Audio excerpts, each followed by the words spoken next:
तो मूवी की शुरुआत में हम मूवी के लीड कैरेक्टर ग्रिस को बर्फीले पहाड़ पर लकड़ियां चुनते हुए देखते हैं। तभी वो किसी को देखकर डरकर अपना चाकू निकाल लेता है। अब सीन शिफ्ट होता है और हम ग्रिस को एक थेरेपिस्ट के पास देखते हैं। वो उससे पहाड़ों पर हाइकिंग करने की वजह पूछता है। हम ग्रिस के साथ उसके दोस्त एडम को भी देखते हैं, जो एक पहाड़ी गेस्ट हाउस में आते हैं, जिसका मालिक मार्टी होता है। मार्टी उन दोनों को वेलकम करता है और उनके बीच की बातों से हम जान पाते हैं कि ग्रिस अपने दोस्त एडम की बैचलर पार्टी को सेलिब्रेट करने आया है। एडम की शादी एमी से हो रही थी, जिसे मार्टी भी जानता था। मार्टी उन दोनों को रूम में फ्रेश होने के लिए भेजता है और उसके बाद डिनर के लिए बोलता है। फ्रेश होते हुए ग्रिस को वॉशरूम में अजीब अजीब सी पेंटिंग दिखाई देती है। फ्रेश होने के बाद सब डिनर करते हैं, जहाँ अब उनके साथ एक और लड़का रायन भी मौजूद था, जो बहुत ज्यादा नशा करता है। वो भी ग्रिस और एडम की तरह पहाड़ियों पर हाइकिंग करने आया था। तो पहले सब एक दूसरे के बारे में जानने के बाद वो कहाँ हाइकिंग पर जाएंगे,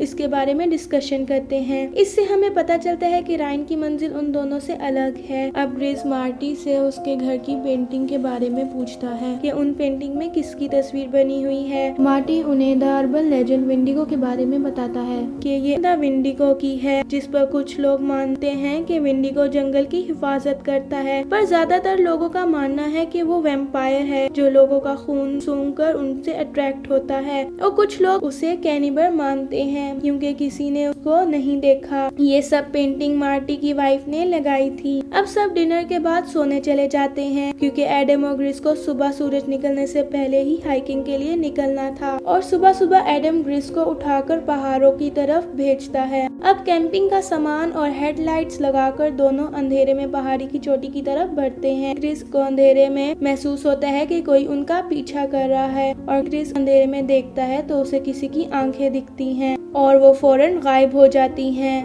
अब ऊपर चढ़ते हुए दिन हो जाता है। चढ़ते हुए दोनों मार्टी और रायन के बारे में बात करते हैं, और चोटी पर पहुंचने के बाद दोनों बहुत खुश होते हैं। और ऊपर सेल्फी वगैरह लेने के बाद दोनों वहां पर बैठ जाते हैं, जहां ग्रिस एडम को ड्रग्स वाली चाय के बारे में बताता है, जिसे उसने रायन के सामान से चुरा लिया था। एडम वो चाय पीने से मना करता है, तो दोनों वापस जाने के लिए पहाड़ी से उतरते हैं। ग्रिस बिना रुके अपने होटल जाने को बोलता है, पर एडम मना कर देता है, क्योंकि रात होने वाली थी और एडम नहीं चाहता था कि वो रास्ता भटके और उनकी पिक्चर न्यूज़पेपर में आए। नीचे आने के बाद वो एक शेल्टर में रुकते हैं, जहां ग्रिस ड्रग्स वाली चाय निकालता है, तो एडम भी उसे चाय की एक सिप ले लेता है। रात होने के बाद दोनों बॉनफायर जलाकर बैठे हैं, और वहां एडम अपने पैरों को साफ करने के लिए अपनी सॉक्स को निकालता है कि उसके पैरों पर छाले हो गए थे। अब वो दोनों एक दूसरे की लाइफ के बारे में बात कर रहे थे, जिसमें हम जान पाते हैं कि ग्रिस अपनी लाइफ को किताब मानता है, जिसका राइटर वही है,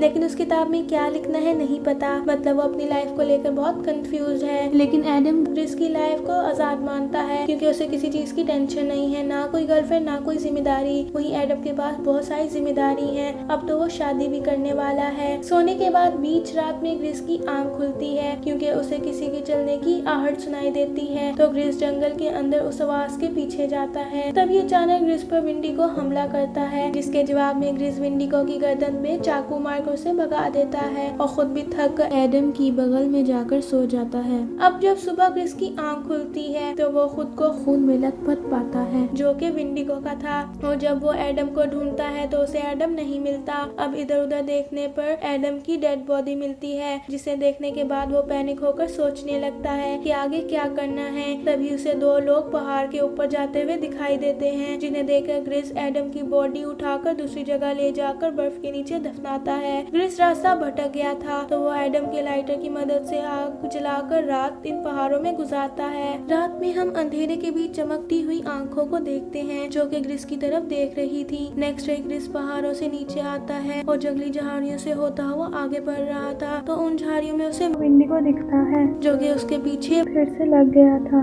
जिससे बचते हुए ग्रिस कैबिन में जाकर दरवाजा बंद कर लेता है और घर में कुछ काम की चीजें ढूंढता है। तो उसे एक गन मिलती है। कैबिन के बाहर लकड़ियों का ढेर भी था जिन्हें जलाकर वो रात में एडम के साथ गुजारे हुए वक्त को याद करता है। तो हम एडम और ग्रिस को एक बार में देखते हैं जहाँ एडम ग्रिस को बताता है कि वो शादी के बाद एमी के साथ एमी के होम टाउन शिफ्ट हो रहा है। इस पर ग्रिस थोड़ा उदास होता है क्योंकि उसकी लाइफ में बस एडम ही था। इसलिए ग्रिस एडम को बैचलर पार्टी के लिए मना लेता है। एडम बोलता है कि उसे पहाड़ और चोटियां पसंद हैं, इसलिए ग्रिस एडम के साथ जंगल जाने वाले प्लान को फाइनल कर देता है। सुबह ग्रिस शॉटगन लेकर विंडिगो को जंगल में ढूंढता है। अकेले रहते रहते ग्रिस खुद को एडम की मौत का जिम्मेदार मानता है क्योंकि उसे लगता है कि उसने ड्रग्स वाली चाय लेकर अपने बेस्ट फ्रेंड का कत्ल कर दिया। इस कैबिन में रहते हुए ग्रिस को काफी दिन हो गए थे और बिना खाए पिए उसकी हालत बहुत ज्यादा खराब हो गई थी। तो वो एक दिन एडम की डेड बॉडी के पास जाता है और उसकी डेड बॉडी से माफी मांगते हुए उसकी डेड बॉडी को काट कर अपने कैबिन में लाता है और एडम के बॉडी पार्ट्स पकाकर रोते हुए खाने लगता है। नेक्स्ट मॉर्निंग जब ग्रिस सोया हुआ था तो वहाँ मार्टी आता है और जब ग्रिस की आंख खुलती है तो वो खुद को गेस्ट हाउस के कमरे में मार्टी के सामने पाता है। मार्टी उसे बताता है कि महीने में एक बार वो उस कैबिन में जरूर जाता है क्योंकि वहाँ से उसकी बेटी गायब हुई थी।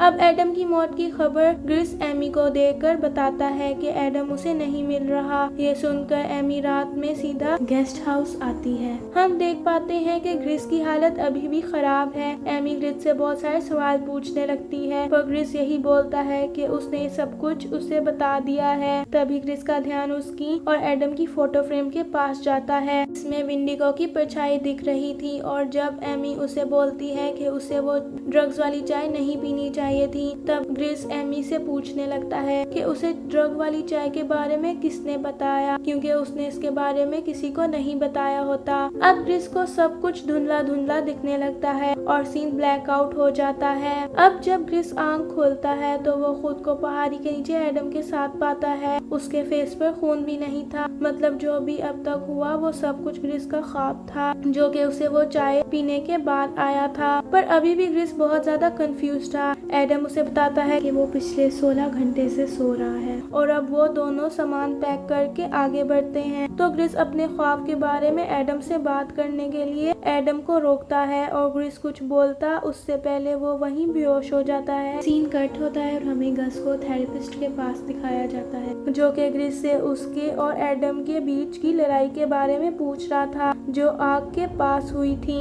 ग्रिस इन्हें बताता है कि शायद एमी ने एडम के दिमाग में उसके खिलाफ कुछ बोल दिया होगा, इसलिए एडम उस रात वहाँ से चला गया। थेरेपिस्ट ग्रिस और एडम के बीच के रिलेशन के बारे में कुछ और सवाल पूछता है और ग्रिस को वापस विंडिगो की पेंटिंग दिखती है और सीन ब्लर होता है। अब वापस पहाड़ पर ग्रिस को होश में आते हुए देखते हैं। एडम ग्रिस को खड़ा करता है क्योंकि वो अचानक बेहोश हो गया था जिसे ग्रिस के पैर पर मोच आ गई थी, पर फिर भी एक लकड़ी के सहारे वो आगे बढ़ता है और एक जगह पर बैठकर ग्रिस एडम से पिछली रात के बारे में बात करने ही वाला था कि वहाँ पर रियान आ जाता है। तीनों वो रात साथ में गुजारते हैं जहाँ रियान दोनों को गांजा पिलाता है और ग्रिस अभी भी वही चाय पी रहा था। सुबह रियान इन्हें एक फ्रोजन झील के पास लाता है जहाँ ग्रिस आराम करता है और रियान एडम को दूर ले जाकर बोलता है कि ये उसकी बैचलर पार्टी है जिसे वो ग्रिस के चक्कर में हरगिज बर्बाद ना कर दे और इसके साथ मार्टी के पहाड़ों वाले कैबिन में जाकर गांजा फूके क्योंकि उस कैबिन में पूरा माल पड़ा था। और उधर ग्रिस को वापस विंडिगो के चलने की आहट आती है जिसे वो सुनकर एडम के पास जाकर इन्हें पहाड़ पर जाने को बोलता है और वो वहीं नीचे उनका इंतजार करेगा।